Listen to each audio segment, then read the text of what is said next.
Yo pregunto, ¿quién entre nosotros esta mañana está completamente descansado, descansada? ¿Se siente protegido, protegida? ¿Satisfecho? Pues se siente recompensado, con un buen sueño cada noche. Vive dichoso, dichosa todo el tiempo. Vive sin ansiedad. No tiene de qué avergonzarse. Si usted es uno de esos, le invito a que se vaya hoy, porque este mensaje no es para usted. Pero si alguna de estas cosas que acabo de mencionar hace falta en su vida, por lo menos una pequeña dosis, bienvenido hoy a la casa del Señor, porque el salmista hoy, en este caso Salomón, nos trae un mensaje muy, muy especial. Dice la siguiente versión, la versión NTV, agradezco que me puedan poner ahí en la pantalla, la versión NTV: si el Señor no construye, es parte de mi presentación, hermanos, si el Señor no construye la casa, el trabajo de los constructores es una pérdida de tiempo. Si el Señor no protege la ciudad, protegerla con guardias no sirve para nada. Es inútil que te esfuerces tanto. Desde temprano en la mañana hasta tarde en la noche, y te preocupes por conseguir alimento, porque Dios da descanso a sus amados. Los hijos son un regalo del Señor, son una recompensa de su parte. Los hijos que le nacen a un hombre joven son como flechas en manos de un guerrero. Qué feliz es el hombre que tiene su aljaba llena de ellos. No pasará vergüenza cuando enfrente a sus acusadores en las puertas de la ciudad. El Salmo 127, como aparece ahí al principio de sus Biblias, quizá es un cántico de ascenso gradual. ¿Qué significa ese título de cántico de ascenso gradual? Resulta que todos los años, 3 veces al año, todos los judíos subían a la ciudad de Jerusalén. Y sí, subían, porque la ciudad santa era el lugar más alto de toda esa región. Y los judíos cantaban estos 15 salmos que van del 120 al 134. Cánticos de ascenso, seguramente con mucho gozo, porque sabían lo que venía. Vamos a celebrar las fiestas dedicadas al Señor. Entre estos 15 salmos, del 120 al 34, aparece justo en la mitad este Salmo 137. Hay muchas opiniones diferentes en cuanto a quién es el autor de este salmo. Yo considero que este salmo, sí, en efecto, como el Salmo 72, son atribuidos al rey Salomón. Solo 2 salmos de los 150, el 72 y el 127. Hemos cantado de la paz, hemos dicho, Él vive en mi corazón, hemos considerado el Salmo 127, y hago esta pregunta ahora, o este comentario, y no sé qué viene a su mente cuando digo esto. La fe trae consigo la calma. La fe trae consigo la calma. ¿Cómo está el coeficiente de calma en su vida esta mañana? ¿Qué sería un antónimo de calma? Considero que la palabra frenesí, no usamos con frecuencia eso, pero la busqué porque es extraña. Frenesí puede ser antónimo de calma. Y sugiere el diccionario que eso significa lo siguiente: significa arrebato, desenfreno, exaltación, furia, agitación y locura. ¿Quién aquí está frenético esta mañana? Es el dramaturgo español don Pedro Calderón de la Barca, que dice este poema que ustedes ven aquí ahora en sus pantallas. ¿Qué es la vida? Un frenesí. O sea, lo contrario ¿a qué? A la calma. ¿Qué es la vida? Dice él, es una ilusión, es una sombra, una ficción. Y el mayor bien es pequeño, que toda la vida es sueño, y los sueños, sueños son. Qué deprimente eso. Pero a la verdad, creo que esto resume o muestra la forma como muchos viven el día de hoy. Y me atrevo a pensar, aún muchos creyentes. Y aquí el salmista Salomón nos va a dar antídoto a por lo menos 3 aspectos de la vida nuestra que debemos considerar para saber si estamos en calma o estamos en frenesí. Y empieza donde debe empezar. Verso 1 que dice, si el Señor no edifica la, ¿qué? Casa. Busqué esta palabra casa en 19 versiones diferentes. A ver si alguna de ellas decía algo diferente a casa. Porque casa es una palabra bastante ambigua. ¿A qué se refiere Salomón con casa? Algunos opinan que se refiere, pues sí, a su hogar, la casa donde usted habita. Otros, pensando en el autor del Salmo, piensan quizás se refiere al palacio de un rey. Y otros también opinan que quizá se refiere al templo, porque el templo se llamaba ¿cómo? ¿El templo de quién? De Salomón. Sugiero hoy lo siguiente, creo que las tres cosas son importantes para usted y para mí hoy. Parte de la familia de la fe de casa de mi Señor. Sí, podría ser la familia, la casa, el hogar. Podría ser el palacio del rey en este caso, porque el autor es Salomón. Y bien podría ser el templo también, porque el templo es Salomón. Pero digo lo siguiente esta mañana. Ninguno de estos, ni su casa, ni nuestro gobierno, ni nuestra iglesia, quedará en pie si Dios no es el centro, si no es Él quien la sostiene. Y creo que es ese mensaje esta mañana que Salomón nos da en Salmo 127. Si el Señor no edifica la casa, y repito, puede ser nuestro gobierno, puede ser nuestra casa, nuestra familia, nuestro hogar, o puede ser también nuestra iglesia, casa de mi Señor. Si Él no es el centro, si Él no edifica,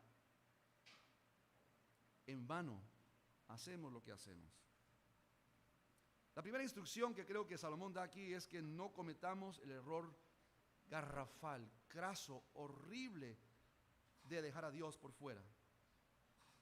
Porque entonces todo lo que somos y todo lo que hacemos será en vano. Busqué en la página web a través de Google cómo describe Google la familia colombiana. Escuche lo que dice. La familia colombiana juega un papel crucial en la cultura y sociedad, siendo un núcleo fundamental y el elemento vital para la comunidad. Excelente. Punto seguido. Sin embargo, ¿qué dice?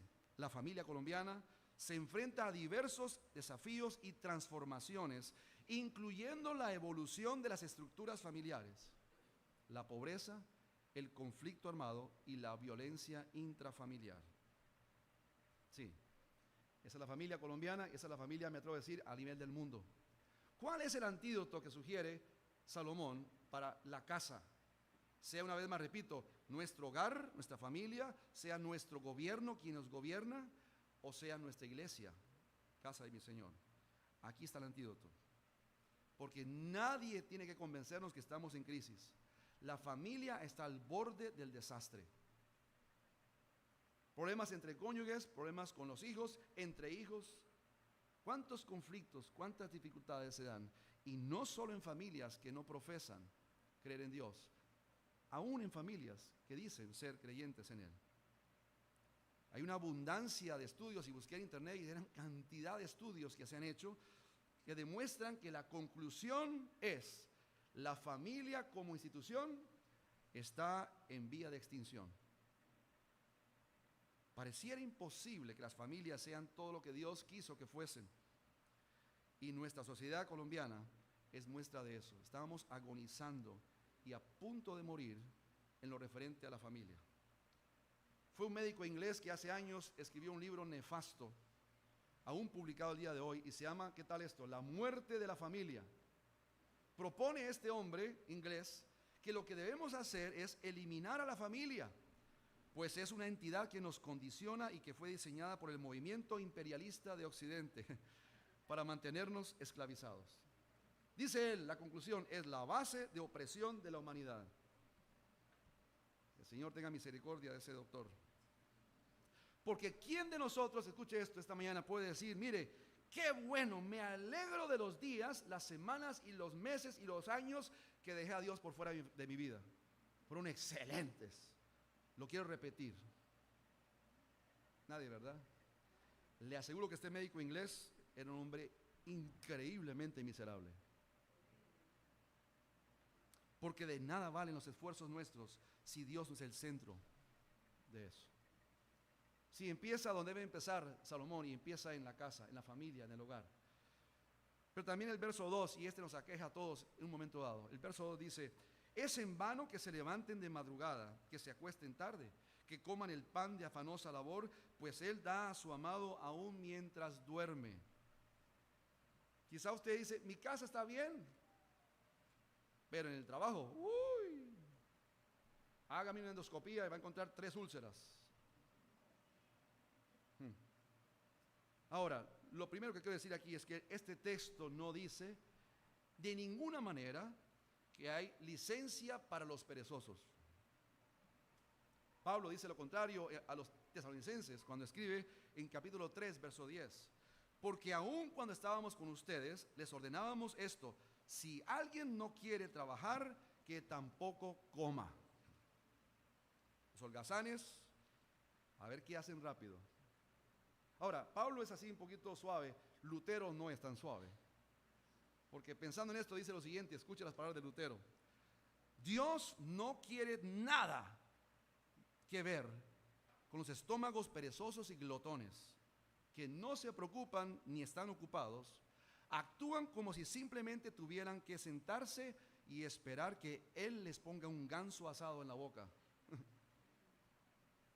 por si faltaba más ímpetu. El que no trabaje, que no coma. Si el Señor no edifica su casa y su trabajo. Pero ¿qué es lo que sí quiere decir aquí Salomón en el verso 2? Lo que está diciendo es: trabaje y hágalo fuertemente, pero confiando en Dios. Y descanse en esa confianza en Él. Trabaje, pero confíe. Trabaje, pero ay de usted si descuida a su familia. Trabaje, pero aprenda a descansar. No sé usted, pero a mí me cuesta hablar de esto. Qué difícil aprender este balance que sugiere Salomón. Pero si no entendemos esto, estamos encaramándonos a la montaña equivocada. Es el famoso doctor Charles Spurgeon que escribe las siguientes palabras. Y es una radiografía terrible y dolorosa de lo que pasa con muchos hoy. Cuando escribe: su insomnio es el único índice de su inquietud diaria. Se escatiman en sus comidas, comen los alimentos más comunes y en la menor cantidad posible, y lo tragan, y lo que tragan lo beben con las lágrimas saladas del dolor, porque temen que el pan de cada día les falte. Y esto no habla de montos. Usted puede tener $1,000,000 en su banco, pero si usted está dependiendo de usted y no descansando en el Señor, ese millón no basta. Y no va a disfrutar del fruto de su trabajo jamás. Porque una vez más, si nuestra casa no está en dependencia del Señor y nuestro trabajo no está en dependencia de Él, en vano hacemos lo que hacemos. ¿Cuál es el cáncer que vemos aquí? El cáncer es, claro, dejar a Dios por fuera en su vida. Y el antídoto que sugiere Salomón es claro: descansa en Él. Porque al final de cuentas, y ayer aprendimos esto en la sesión excelente con nuestros conferencistas, ¿cuántas cosas que tienen que ver con su trabajo realmente dependen de usted? De todos los días, ¿cuánto de lo que usted hace todos los días, usted tiene el control absoluto de eso? Por ejemplo, si usted depende de la lluvia, ¿qué puede hacer usted para que llueva? Nada. Si su trabajo depende de la bolsa económica mundial, de la inflación, ¿qué puede hacer usted? Nada.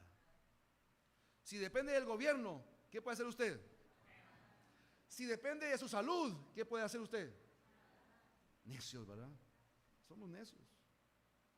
Queremos hacerlo a nuestra manera, en nuestro poder, en nuestro tiempo y de nuestra forma.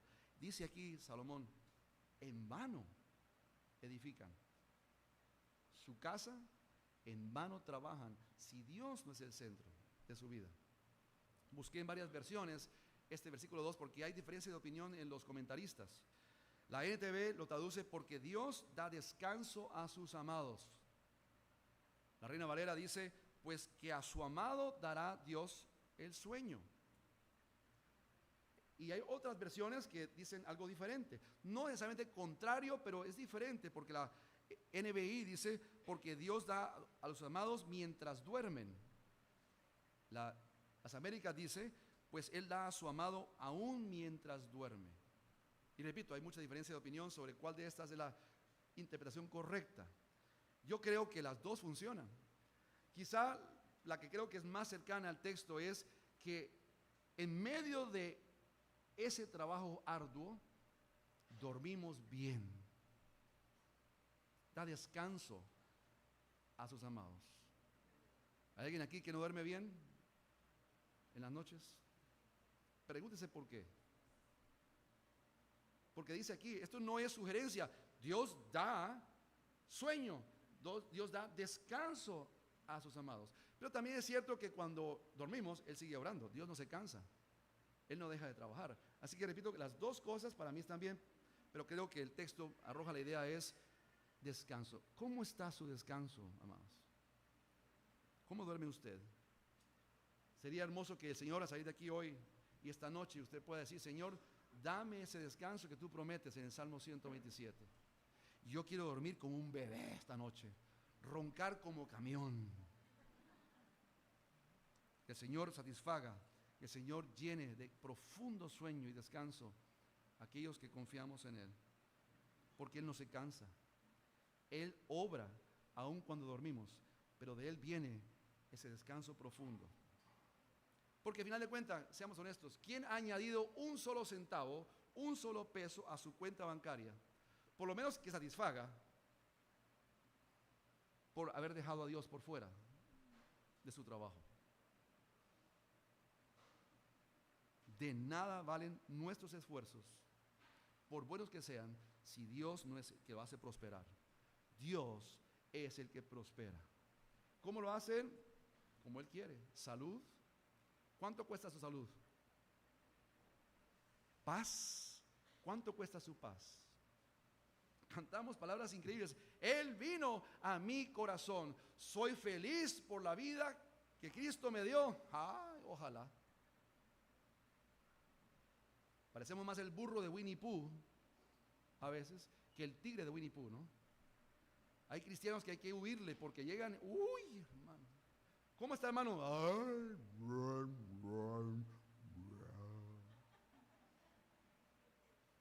todo está feo, todo está mal.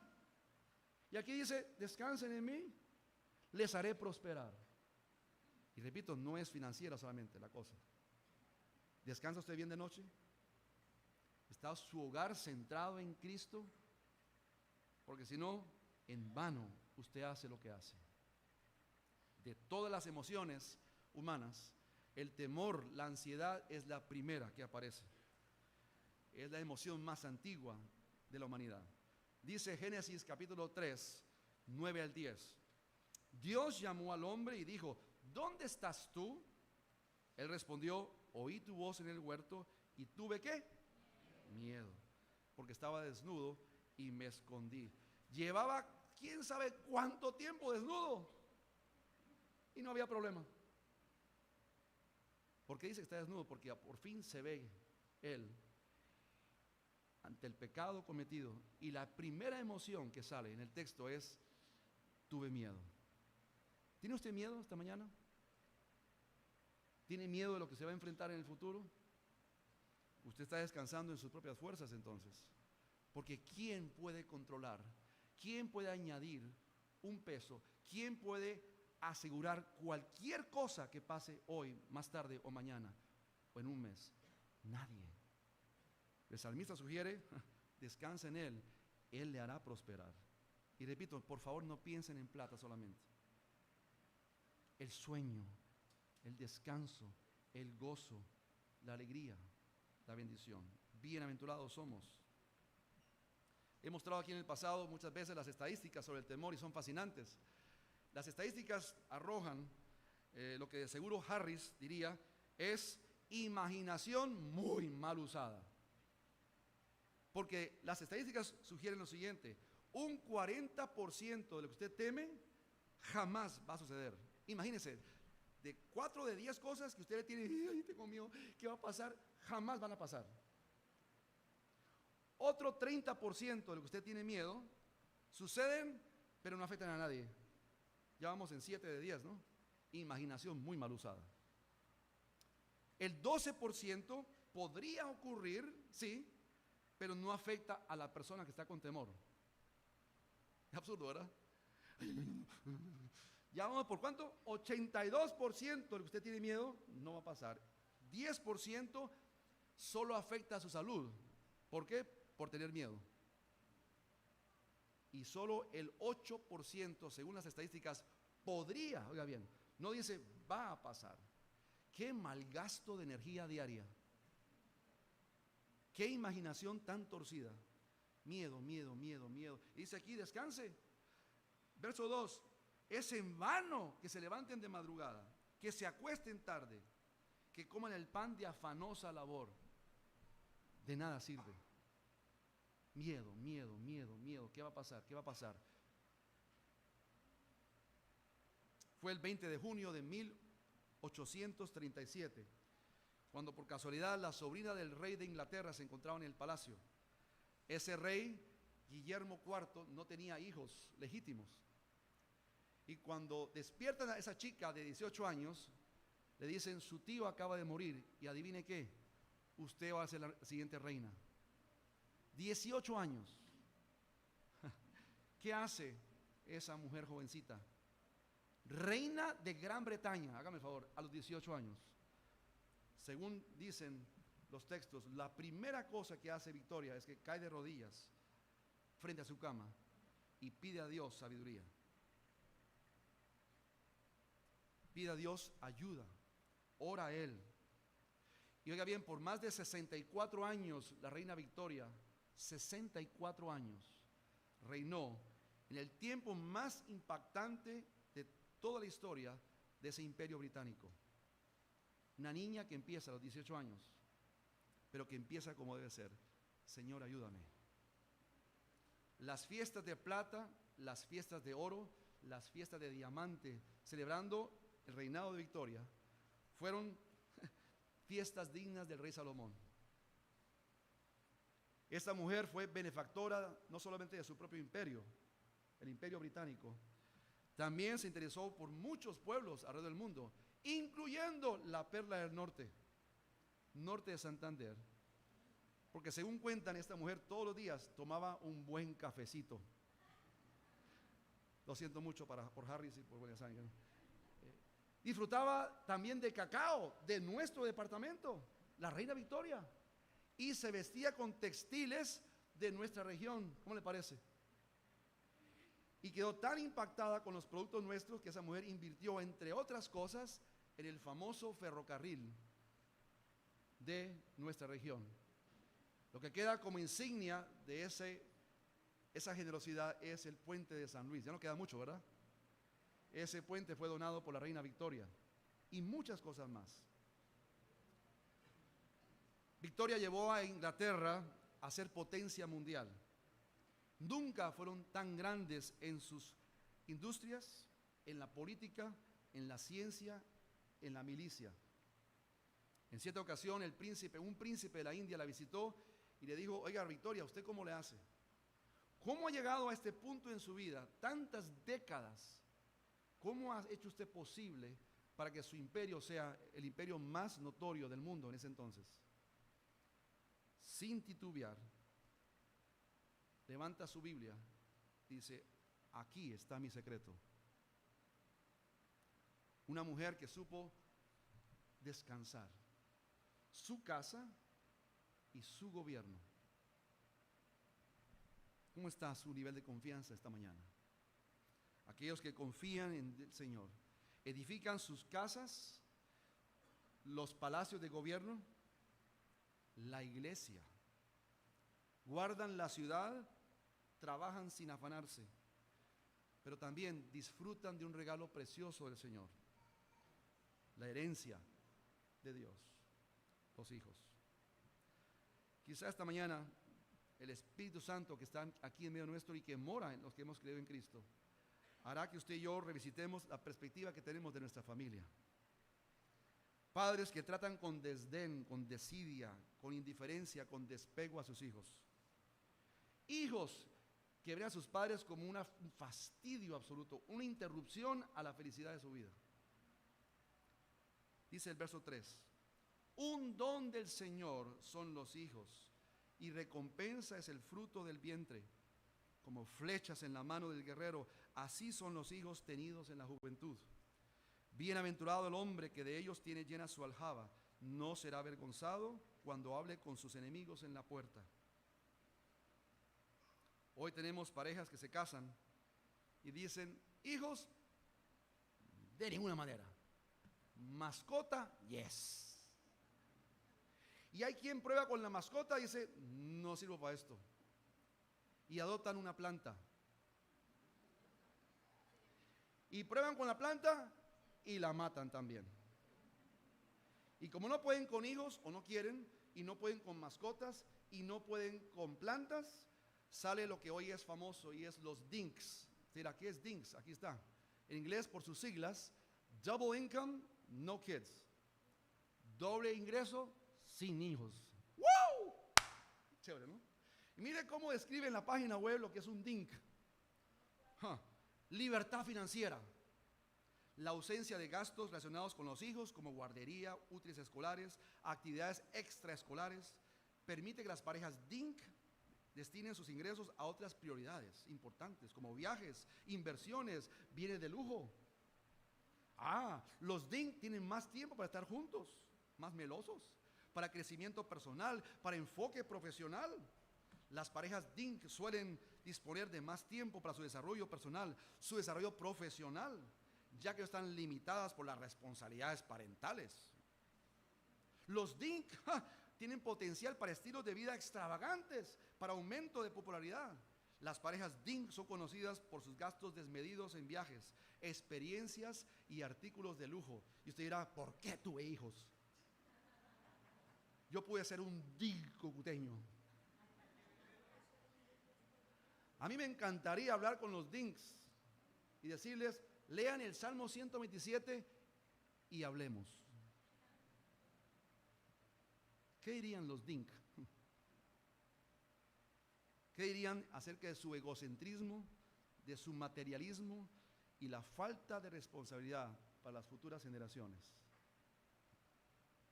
No quiero estar en sus zapatos. Estos que cantaban el Salmo 127 subiendo a Jerusalén, lo cantaban y la mayoría de ellos tenían un equipo de fútbol. 12 hijos o más. Ahora hay que tener en cuenta que en ese tiempo muchos morían. Pero las mamás eran fábricas de bebés. Montón de hijos. Y entre más, mejor. Y usted dirá: ¡hala!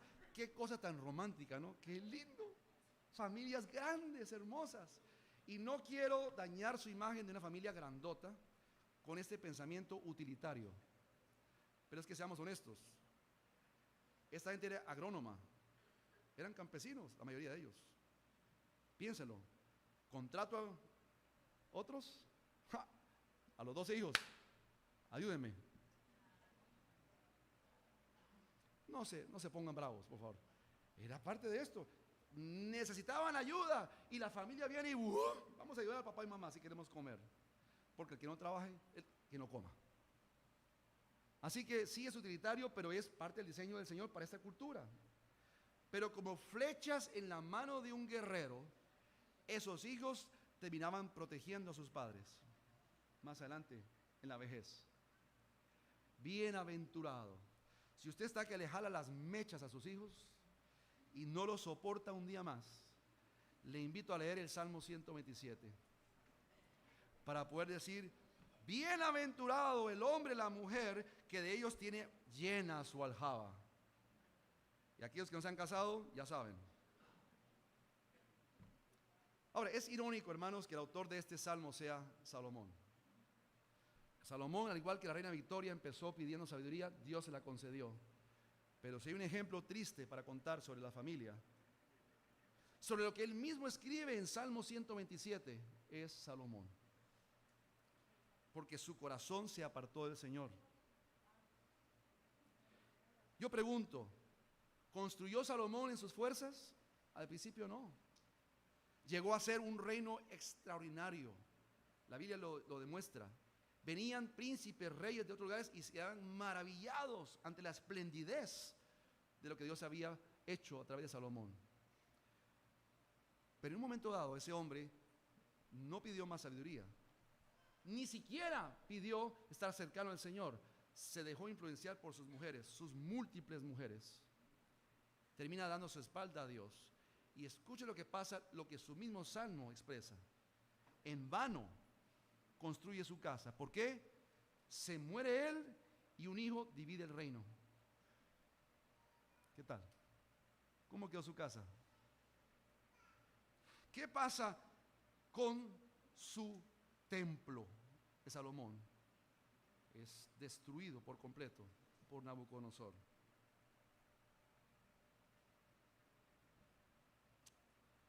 Dice 2 Reyes, capítulo 5, 25, 8 a 9. Escuche esta descripción tan triste, la NTV. El 14 de agosto de ese año, que era el año 19 del reinado de Nabucodonosor, llegó a Jerusalén Nabuzaradán, capitán de la guardia y funcionario del rey babilónico. Escuche, quemó por completo, ¿qué cosa? El templo del Señor, el palacio real y todas las casas de Jerusalén. Destruyó todos los edificios importantes de la ciudad. Ajá. Salomón, ¿qué pasó con su Salmo 127? ¿Qué pasó con aquel que lo hace sin el Señor y todo queda en vano? Usted puede ser el gran Salomón, pero si empieza bien y termina mal, en vano. Está perdiendo su tiempo. Si el Señor no edifica la casa, si el Señor no edifica nuestro gobierno, si el Señor no edifica nuestra iglesia, cerremos estas puertas y vayamos a llorar, porque es en vano. Y yo pregunto para terminar el mensaje, ¿está su casa, está su familia, están sus hijos a prueba de qué cosas? Por ejemplo, las grandes tragedias de la vida, porque vienen. ¿Qué pasaría si el Señor permite una tragedia mañana? ¿Cómo está su familia? ¿A prueba de eso? ¿Por la confianza en Él? ¿O será eso lo que rompe su confianza en el Dios que le quedó mal? No le quedó mal a usted. ¿Qué pasaría con las frustraciones diarias que desgastan la relación familiar? Pues sepan esto, hermanos, se empieza en casa. El lugar más excelente para mostrar la veracidad del Salmo 127 es la familia. Dice el himno, familia feliz, ¿es cuál? Donde reina Dios. Familia feliz, gran bendición de Dios. Esta mañana, al cerrar la mesa del Señor, les invito a considerar cómo estamos realmente como familia. ¿Cómo está nuestro país? Nuestros gobernantes. ¿Cómo está nuestra iglesia? Casa de mi Señor.